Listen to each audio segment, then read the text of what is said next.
imagine une nuit sans lune.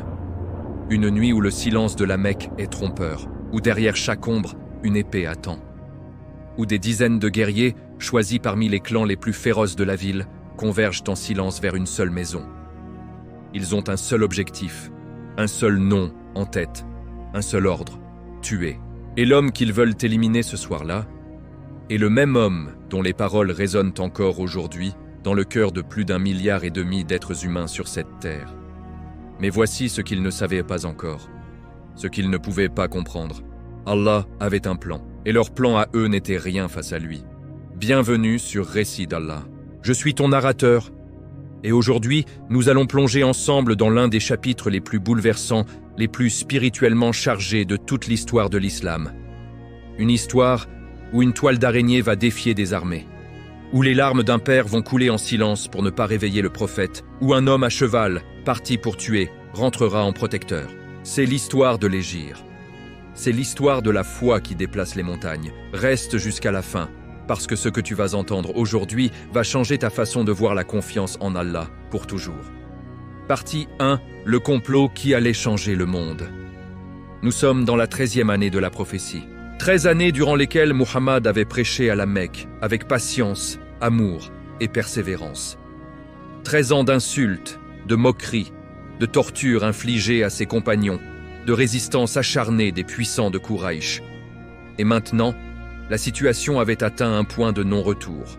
Les chefs de la Mecque voyaient ce qu'ils craignaient le plus se réaliser devant leurs yeux. Les musulmans partaient. Un à un, par petits groupes, dans la discrétion de la nuit, ils quittaient la Mecque pour une ville appelée Yathrib, là où l'islam commençait à prendre racine, là où une communauté nouvelle naissait.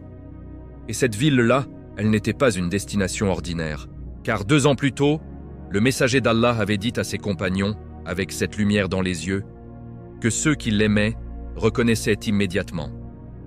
J'ai vu en songe le lieu de votre émigration. C'est une terre de palmiers, entre 2 étendues rocailleuses.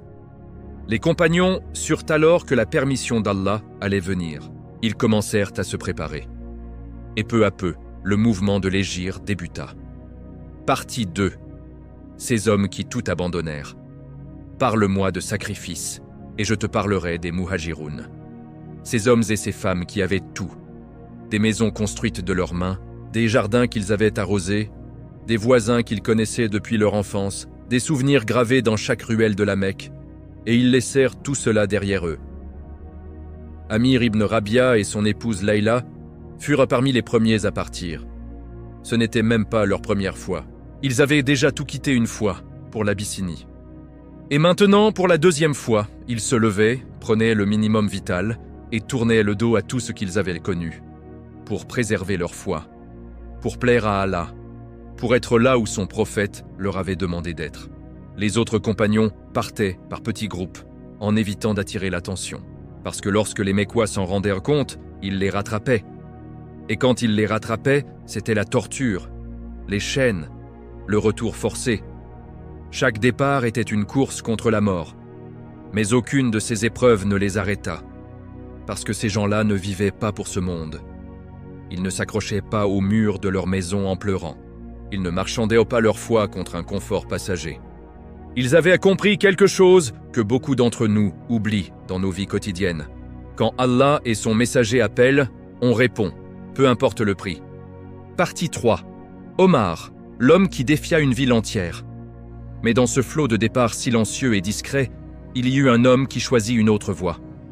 Alors que tous les autres se glissaient hors de la Mecque dans l'obscurité, en espérant ne pas être vu, lui se leva, ceignit son épée, prit son arc, ses flèches et sa lance, et marcha droit vers la Kaaba. En plein jour, devant tout le monde. Il accomplit le tawaf autour de la maison d'Allah, tourna vers la foule et dit d'une voix qui claquait comme un coup de tonnerre, « Me voici, j'émigre, pour la cause d'Allah, pour préserver ma foi, que celui qui veut rendre sa femme veuve, ses enfants orphelins et sa mère en larmes, qu'il vienne m'affronter dans cette vallée. » Le silence tomba sur la Mecque comme une pierre dans un puits. Personne ne bougea. Personne ne répondit. Personne n'osa. Cet homme, c'était Omar ibn al-Khattab, qu'Allah soit satisfait de lui. Il prit ensuite une vingtaine de musulmans parmi les plus faibles, ceux qui n'avaient personne pour les protéger, et il les escorta lui-même jusqu'à Yathrib, comme un lion qui protège ses petits. Ali, qu'Allah soit satisfait de lui, dira plus tard avec admiration « Je ne connais personne qui n'ait pas émigré en secret, excepté Omar ibn al-Khattab. » Partie 4. La fraternité qui allait construire un monde. Les musulmans arrivant de la Mecque furent appelés les Muhajiroun, les émigrants. Ceux de Médine qui les accueillirent furent appelés les Ansar, les auxiliaires. Et ce mot « auxiliaire » ne rend pas vraiment justice à ce qu'ils firent. Ils n'ouvrirent pas simplement leurs portes. Ils ouvrirent leur cœur, leurs maisons, leurs frigos, leurs économies. Ils hébergèrent des étrangers comme des frères. Ils partagèrent leurs repas, leurs terres, leur vie. C'est dans cette Médine en construction que se trouvaient encore les derniers à partir. Ali, Abu Bakr, le prophète lui-même, et quelques compagnons retenus de force par les polythéistes de la Mecque. Alors, pourquoi le messager d'Allah n'avait-il pas encore émigré? Première raison, il attendait la permission d'Allah. Deuxième raison, et celle-ci révèle quelque chose de profond sur sa nature. Il avait encore entre ses mains les biens que des Mécois lui avaient confiés. Oui, tu as bien lu. Les mêmes hommes qui voulaient sa mort lui faisaient encore confiance pour garder leurs objets de valeur, parce qu'ils savaient, malgré leur haine, malgré leurs mensonges publics, qu'ils n'avaient jamais trompé personne. Jamais. Ils le traitaient de menteur en public. Et ils lui confiaient leurs trésors en privé. Quelle contradiction fascinante. Quelle trahison d'eux-mêmes. Et lui, il prévoyait de tout rendre avant de partir, jusqu'au dernier objet, même au milieu du danger, même sous la menace de mort. C'est ça, l'intégrité. Ce n'est pas ce qu'on fait quand tout va bien. C'est ce qu'on fait quand tout menace de s'effondrer. Partie 5. Le conseil du diable. Les chefs de Quraïch se réunirent à Dar al-Nadwa, la maison de l'Assemblée. La tension était palpable. Chacun sentait que le temps pressait. Si Muhammad rejoignait ses partisans à Yathrib, il deviendrait la tête d'une communauté organisée, puissante, et la route commerciale vers la Syrie passerait entre leurs mains. Il fallait agir. Et vite, les propositions fusèrent. Emprisonnons-le, exilons-le, tuons-le. Mais toutes ces options avaient leurs problèmes. Tuer un homme de son clan pouvait déclencher une guerre tribale dont personne ne sortait vainqueur. Le clan des Banu Hashim ne resterait pas sans réagir. C'est alors qu'Abu Jahl, l'ennemi de l'islam par excellence, prit la parole avec ce que ses alliés considérèrent comme un génie stratégique.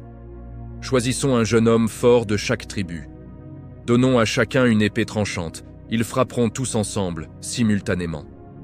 Et personne ne pourra en vouloir à une tribu en particulier. Le sang sera dilué entre tous. Les Banu Hashim accepteront le prix du sang, et l'affaire sera réglée. Ils approuvèrent, ils se séparèrent. Ils aiguisèrent leurs épées, mais ils ne savaient pas que celui qui voit tout avait déjà vu leur réunion. Celui qui entend tout avait déjà entendu leurs mots. Et celui qui planifie tout avait déjà prévu leur échec. Allah révélera plus tard dans la sourate Al-Anfal. Ils complotèrent, mais Allah fit échouer leur complot, et Allah est le meilleur des stratèges.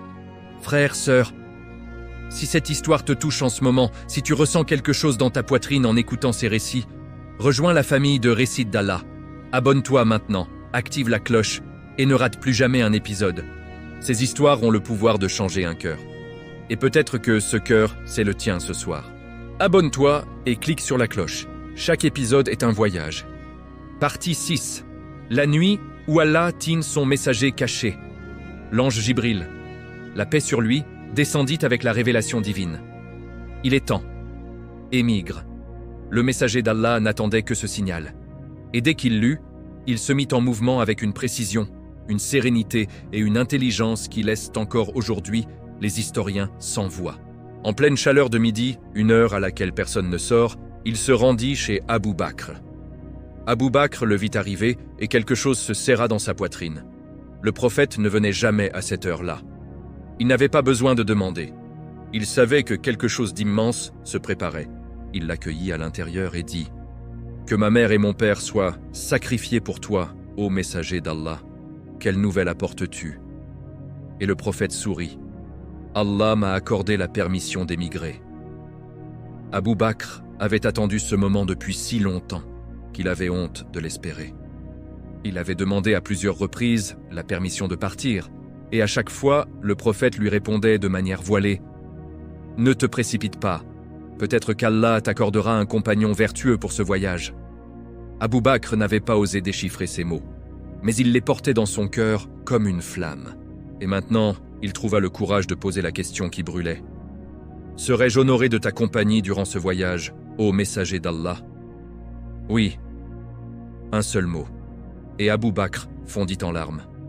Sa fille Aïcha, qu'Allah soit satisfait d'elle, dira plus tard « Je n'avais jamais vu personne pleurer de joie comme mon père l'a fait ce jour-là. » Ce n'étaient pas des larmes de faiblesse. C'étaient les larmes de celui qui a attendu si longtemps que lorsque la grâce arrive, elle déborde par les yeux. Partie 7. Le plan divin dans les détails humains.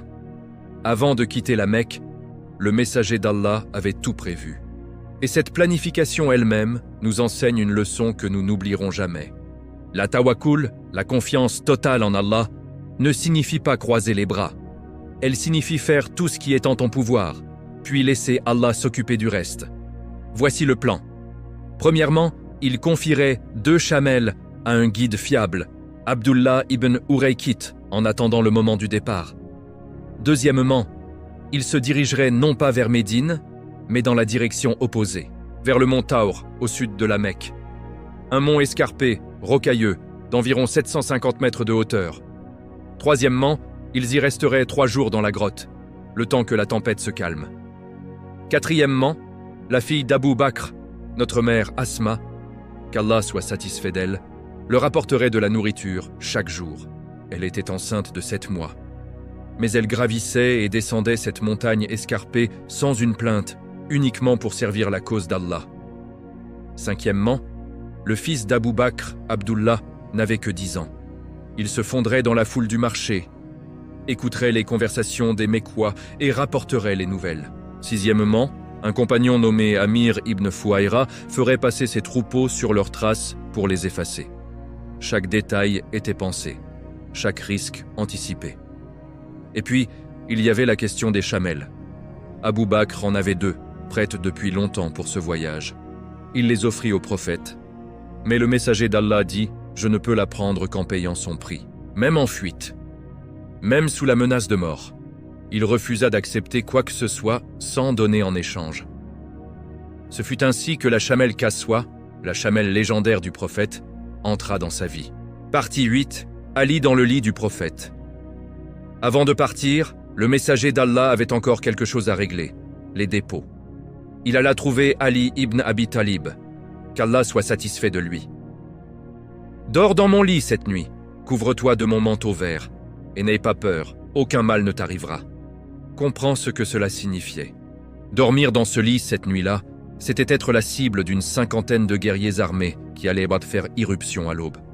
C'était potentiellement mourir à la place du prophète. Ali était jeune. Ali avait toute la vie devant lui. Et pourtant, il ne posa pas une seule question. Il ne demanda pas de garantie. Il ne négocia pas. Il dit simplement « oui ». Parce que quand il avait 13 ans, à peine plus qu'un enfant, le messager d'Allah avait demandé un jour « Qui répondra à mon appel? Qui sera mon soutien ?» Et Ali avait levé la main. Cette nuit-là, dans le lit du prophète, il tenait sa promesse. Partie 9. La poussière et la parole d'Allah. La maison était encerclée. Des guerriers en armes, de chaque tribu, attendirent dans la nuit. Ils avaient été trop lâches pour entrer. Tuer un homme dans sa propre maison, même pour eux, c'était une honte. Ils attendraient qu'il sorte. Et le messager d'Allah sortit. Pas en se cachant, pas en tremblant. Il prit une poignée de poussière, la répandit sur les têtes des guerriers qui l'encerclaient, et récita les premiers versets de la sourate Yasin, parmi lesquels ce verset fulgurant. « Et nous mettrons une barrière devant eux et une barrière derrière eux. Nous les recouvrirons d'un voile, et ils ne pourront rien voir. » Et il passa au milieu d'eux. Ils ne le virent pas. 50 guerriers, des yeux ouverts, des épées dégainées, et ils ne virent pas un homme passer entre eux. Plus tard, un passant les trouva plantés là et leur dit, stupéfait, « Qu'attendez-vous ici? Muhammad vous a jeté de la poussière et est parti depuis un bon moment. Regardez-vous. » Ils baissèrent les yeux. Leurs vêtements étaient couverts de terre. Ils regardèrent à l'intérieur. Une silhouette dormait dans le lit. « Le voilà, il est encore là !» Ils attendirent jusqu'à l'aube. Et quand Ali se leva, ils comprirent leur erreur, trop tard. Les yeux ne voient que si Allah leur permet de voir. Et cette nuit-là, il avait décidé qu'ils ne verraient rien. Wallah, ces récits me touchent chaque fois que je les lis. Et je sais qu'ils te touchent aussi. C'est pour ça que la chaîne Récits d'Allah existe, pour te ramener à ces moments qui ont façonné notre foi, avec des mots simples, un cœur sincère et un profond amour pour le prophète. Si tu n'es pas encore abonné, c'est le moment. Appuie sur le bouton rouge, active la cloche et partage cette vidéo avec quelqu'un qui a besoin de l'entendre aujourd'hui. Rejoins la famille. Récit d'Allah t'attend. Partie 10. La grotte de Thawr et la toile qui défia des armées. Pendant ce temps, la Mecque s'embrasait. Ali avait été traîné à la Kaaba, interrogé, bousculé. Abu Jahl en personne avait frappé la jeune Asma, enceinte de 7 mois, parce qu'elle refusait de révéler où était son père. Une récompense fut annoncée, 100 chamels pour quiconque ramènerait Muhammad ou Abu Bakr, mort ou vif. La plus grande prime jamais offerte à la Mecque. Une fortune qui fit briller les yeux des cupides, des aventuriers et des désespérés. Des pisteurs professionnels furent envoyés. Ils suivirent les traces dans le sable, décryptant chaque empreinte, chaque signe de passage. Et ces traces les menèrent au mont Thawr, dans la direction opposée à Médine. Étrange. Mais ils continuèrent quand même, pendant ce temps, dans la grotte. Avant que le prophète n'entre, Abu Bakr inspecta l'intérieur avec soin. Il vit des trous dans les parois, endroit parfait pour des serpents ou des insectes venimeux. Il déchira ses propres vêtements en morceaux pour les boucher. Quand il ne lui resta plus rien à déchirer, il boucha le dernier trou avec son pied. Puis il dit « Entre, ô messager d'Allah !» Le prophète entra, posa sa tête sur les genoux d'Abu Bakr et s'endormit. Quelques instants plus tard, un serpent mordit le pied qu'Abu Bakr maintenait contre le trou. La douleur était atroce, insupportable, mais Abu Bakr ne bougea pas. De peur de réveiller le prophète, il resta immobile, il serra les dents. Il ravala sa souffrance, sauf que la douleur était si intense que ses larmes commencèrent à couler silencieusement. Et quelques gouttes tombèrent sur le visage du prophète endormi. Le messager d'Allah ouvrit les yeux. « Qu'est-ce qui t'arrive, Abu Bakr ?»« Quelque chose m'a mordu, mais ce n'est rien, que ma mère et mon père soient sacrifiés pour toi. » Le prophète toucha la blessure avec sa salive bénie, et la douleur disparut, comme si elle n'avait jamais existé. Des années plus tard, Omar ibn al-Khattab évoqua cette nuit devant les compagnons et dit, les larmes aux yeux, « Par celui qui détient mon âme dans sa main, la nuit d'Abu Bakr vaut plus que toute la famille d'Omar. » Par ces mots, il valorisait une nuit de son compagnon plus que toute sa propre vie. Par ordre d'Allah, une araignée tissa rapidement une toile dense à l'entrée de la grotte. Une simple araignée. Un fil de soie invisible à l'œil distrait. Une toile qui allait humilier toute la fierté des Quraysh. Les pisteurs arrivèrent. Ils examinèrent le mont Thawr. Ils s'approchèrent de la grotte, intrigués. Abu Bakr murmura les lèvres tremblantes. « Ô messager d'Allah, s'ils regardent à leurs pieds, ils nous voient. » Le prophète répondit avec une voix d'une sérénité absolue. « La tazane, ne t'afflige pas. Inna Allah ma'ana. Allah est avec nous. » Ce moment fut si puissant qu'Allah lui-même le mentionna dans le Coran, dans la sourate At-Tawbah. Quand ils étaient deux dans la grotte, quand il dit à son compagnon « Ne t'attriste pas, Allah est avec nous ». Un chef des Quraysh, Umayya ibn Khalaf, cria à ses hommes « Pourquoi scrutez-vous cette grotte? Vous voyez bien cette toile d'araignée? Par Allah, elle était là avant même la naissance de Muhammad. » Et ils repartirent. La toile d'une araignée avait suffi. Allah n'avait pas eu besoin d'armée. Il n'avait pas eu besoin de remparts ni de forteresses. Il avait utilisé la plus fragile des créatures pour confondre les plus forts des hommes. C'est ça, la puissance d'Allah. Elle n'a pas besoin de nos moyens humains pour se manifester. Partie 11. Sur les routes du désert. Après 3 jours dans la grotte, il était temps de partir. Abdullah ibn Uraykit vint avec les chamels comme convenu. Un guide habile, fiable, et qui, chose remarquable, était encore polythéiste à cette époque. Il aurait pu les trahir. Il aurait pu gagner les 100 chamels de récompense. Mais c'était un homme de parole, et il tint sa promesse. Le prophète nous enseigne ici que la confiance ne se donne pas selon la religion. Elle se donne selon l'intégrité. Avant de tourner le dos à la Mecque, le prophète arrêta sa chamelle et regarda une dernière fois sa ville natale. Personne ne sait exactement combien de temps il la regarda. Peut-être quelques secondes, peut-être une éternité. Et puis, avec une voix où la tristesse se mêlait à la dignité, il dit « Tu es la meilleure des terres d'Allah et la plus aimée de moi. Si ses habitants ne m'avaient pas contraint à partir, je ne t'aurais jamais quitté. » Cette terre, il la connaissait. Chaque pierre, chaque odeur, chaque lever de soleil sur ses collines. C'était chez lui. Et il la quittait. Mais Allah l'avait déjà rassuré par une révélation. Celui qui t'a prescrit le Coran te ramènera certainement là où tu souhaites retourner. Partie 12. La chèvre maigre et le miracle du lait. Sur la route, ils s'arrêtèrent près d'une tente appartenant à une femme du désert nommée Mabad. Le prophète demanda à acheter de la nourriture. Mabad était gênée. Elle n'avait rien à offrir. La sécheresse avait tout pris. Puis le prophète remarqua une chèvre efflanquée, squelettique, qui se tenait dans un coin. Et celle-ci, n'a-t-elle pas de lait ? Mabad secoua la tête. Elle n'a même pas de sang dans le corps. Comment donnerait-elle du lait ? Me permets-tu d'essayer ? Le prophète posa doucement sa main sur la chèvre. Il dit « Bismillahir Rahmanir Rahim » et fit une invocation à voix basse. Puis il demanda un seau, et il traita cette chèvre qui n'avait pas de sang dans le corps. Le lait coula. Il remplit un seau, puis un autre, puis un troisième. Tout le monde but à satiété. Le troisième seau fut laissé pour Mabad. Et cette chèvre maigre, desséchée, donna du lait chaque matin et chaque soir pendant des années. Même en pleine famine, quand tout autour d'elle avait tari, elle coulait encore. Parce que les mains qui l'avaient touchée étaient des mains baignées. Et les bénédictions d'Allah ne s'épuisent pas. Tu écoutes cette histoire et quelque chose en toi s'éveille, n'est-ce pas ? Ce sentiment que tu ressens, c'est de la foi. Et elle mérite d'être nourrie. Reviens chaque semaine sur Récits d'Allah pour des épisodes comme celui-ci. Des récits tirés des sources islamiques les plus fiables, narrés avec amour, pour raviver ton cœur. Abonne-toi et partage cette vidéo avec tes proches. Chaque partage est une sadaqa. Partie 13, Suraka, parti pour tuer, revenu pour protéger. Parmi ceux qui s'élancèrent pour réclamer la récompense, il y avait un homme du nom de Suraka ibn Malik.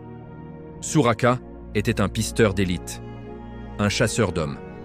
Et lorsqu'on lui dit qu'un groupe de 3 personnes avait été aperçu dans une certaine direction, il comprit immédiatement de qui il s'agissait. Mais la cupidité ne partage pas.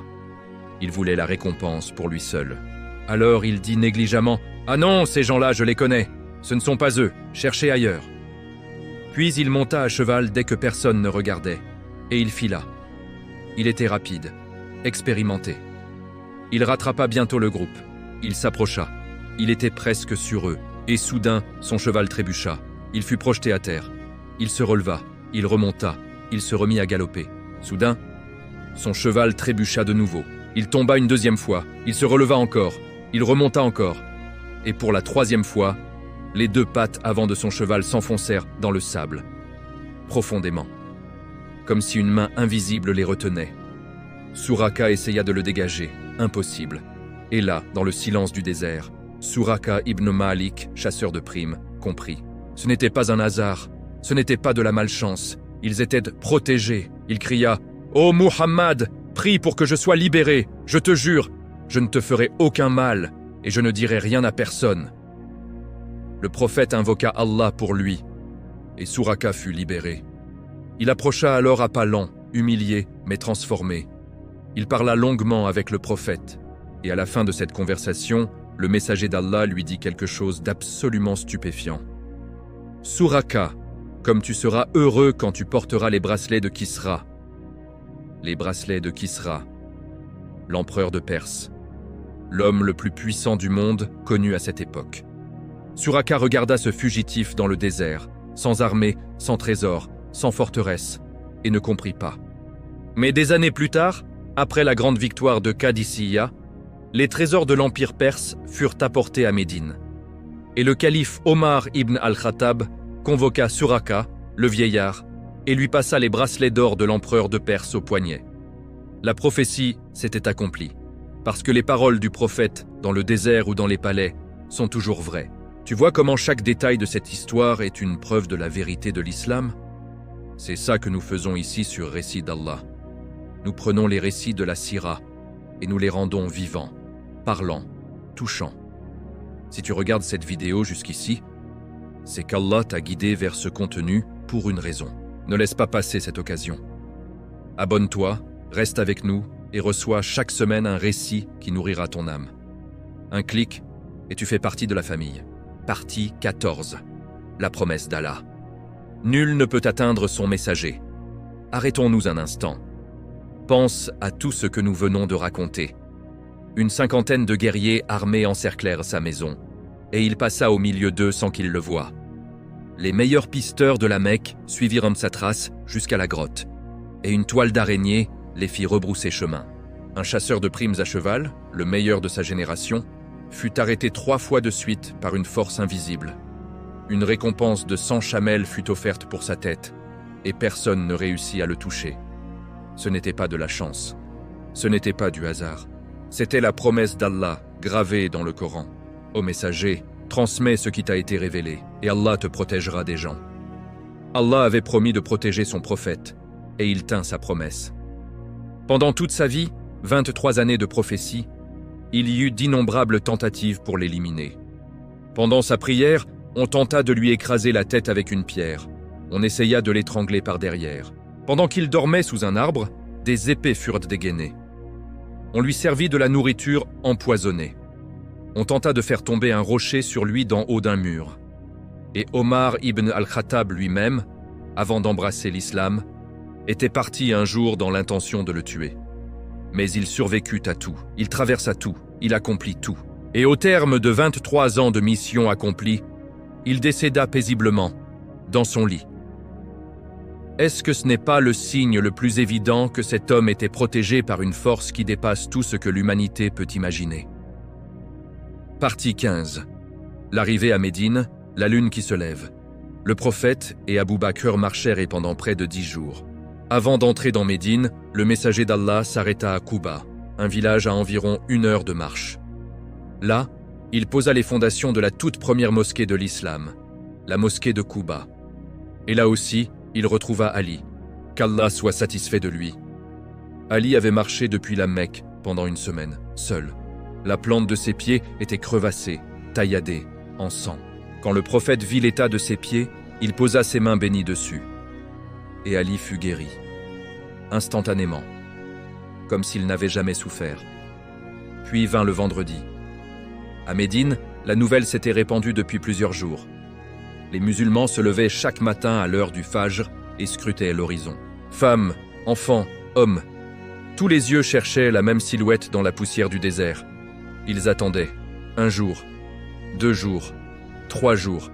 Et puis, à l'heure où la chaleur de midi poussait les gens à rentrer chez eux, une voix s'éleva du haut d'un palmier. « Ô gens, votre roi est arrivé. Votre roi, ce fut un homme juif qui annonça la nouvelle. Du sommet d'un arbre d'où il avait aperçu la caravane. Et en un instant, Médine s'embrasa de joie. Les rues se remplirent de cris, de prières, de larmes. Et c'est là que retentit pour la première fois ce poème que les générations après générations ont chanté, les larmes aux yeux. La pleine lune s'est levée sur nous depuis la vallée de Wada. Nous devons rendre grâce pour son appel à Allah. Ô toi, venu avec une parole à laquelle obéir, tu as apporté la noblesse à cette cité. Bienvenue, ô meilleur des appelants, vers la voie d'Allah. Tala al-Badru alayna. La pleine lune s'est levée sur nous. Imagine être là ce jour-là, dans cette foule, avec cette joie, sachant que le meilleur des hommes allait désormais vivre dans ta ville, que tu allais le voir sourire, l'entendre parler. Peut-être qu'il te demanderait comment tu allais, peut-être que quelque chose qu'il te dirait serait transmis comme un hadith pendant des siècles. Partie 16, la chamelle qui choisit. Tout le monde voulait accueillir le prophète chez soi.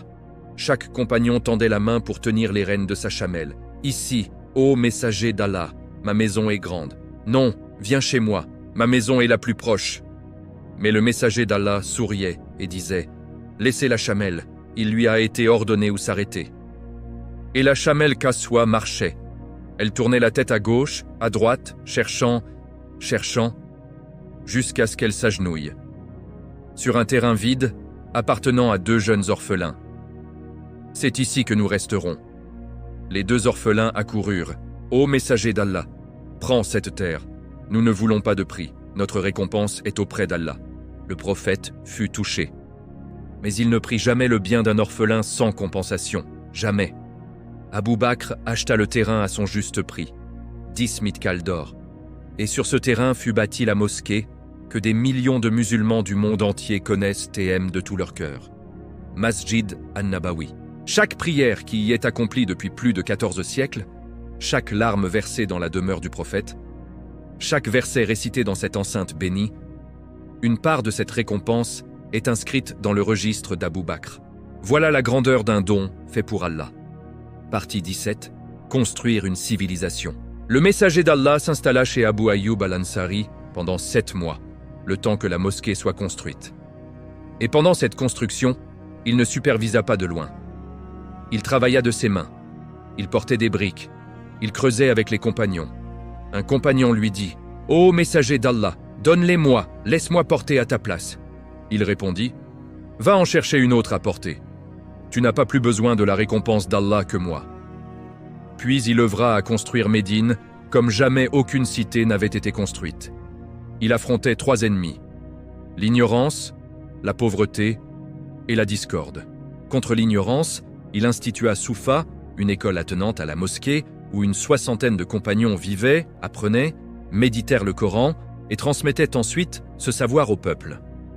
Contre la discorde, il établit le pacte de fraternité entre les Muhajiroun et les Ansar.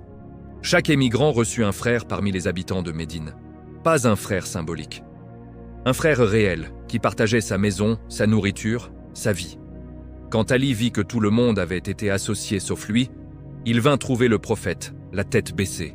« Tu as uni tous les compagnons en frères, mais tu ne m'as donné personne. » Le prophète sourit et dit « Ô Ali, tu es mon frère, en ce monde et dans l'au-delà. » Contre la pauvreté, il observa le marché dominé par les tribus juives, comprit qu'il fallait une alternative et installa un marché islamique. Quand les adversaires le détruisirent une nuit, le prophète dit simplement « Nous allons le déplacer là où ça les mettra encore plus en colère. » Et il reconstruisit. Plus grand, plus fort. Voilà comment on répond à la destruction par encore plus de création. Puis vint la Constitution de Médine, 47 articles définissant les droits et les devoirs de chaque habitant, musulman ou non. Un document si avancé pour son époque que les juristes modernes en sont encore stupéfaits. Cette chaîne grandit grâce à toi. Chaque abonnement est un vote pour un contenu islamique de qualité. Un contenu qui respecte les sources, qui consulte des érudits, qui prend le temps de raconter les choses avec précision et amour. Si tu penses que ce travail mérite d'exister, fais-le savoir. Abonne-toi. Laisse un commentaire. Partage avec ta famille. Ensemble, nous racontons les récits d'Allah. Conclusion. Puissantes frères, sœurs, nous venons de traverser ensemble l'un des chapitres les plus extraordinaires de l'histoire humaine. 10 jours. Seulement 10 jours. 10 jours qui contiennent plus de foi, plus de courage, plus de sagesse et plus d'amour que la plupart des vies entières. Nous avons vu Abou Bakr pleurer de joie. Nous avons vu Ali s'allonger dans le lit de la mort sans une hésitation. Nous avons vu Asma escalader une montagne enceinte de 7 mois pour apporter de la nourriture. Nous avons vu un chasseur de primes tomber de cheval 3 fois et se relever converti. Nous avons vu une toile d'araignée défier une armée. Nous avons vu un prophète qui, même en fuite, refusait de prendre sans payer, refusait de prendre le bien des orphelins, refusait de baisser la tête devant quoi que ce soit. Et au-dessus de tout cela, nous avons vu quelque chose d'encore plus grand. La protection d'Allah, silencieuse, invisible, totale. Ce qui me touche le plus dans cette histoire, c'est cette réalité simple et absolue. Toute la puissance de la Mecque, ses épées, ses guerriers, ses pisteurs, ses complots, ses récompenses. Tout cela ne pouvait rien contre un homme qu'Allah avait décidé de protéger. Et ce même Allah qui protégeait son prophète. Il te voit, toi, en ce moment, dans ta faiblesse, dans ta peur, dans tes nuits difficiles, dans ces moments où tu ne sais plus si tu vas t'en sortir. Il est là. Il a un plan. Et son plan est toujours meilleur que le nôtre. Fa inna ma al-usri yusra. Après chaque difficulté vient la facilité. L'Hégire nous l'enseigne pour toujours. La fuite n'est pas une défaite. Parfois, c'est le début de la plus grande victoire. Dans le prochain épisode, nous nous préparerons pour l'un des moments les plus décisifs de toute l'histoire de l'islam. Un moment qui allait soit écraser les musulmans, soit leur donner une force comme ils n'en avaient jamais connue. Un moment que tout croyant devrait connaître par cœur. La bataille de Badr. Prépare-toi, ton cœur va trembler.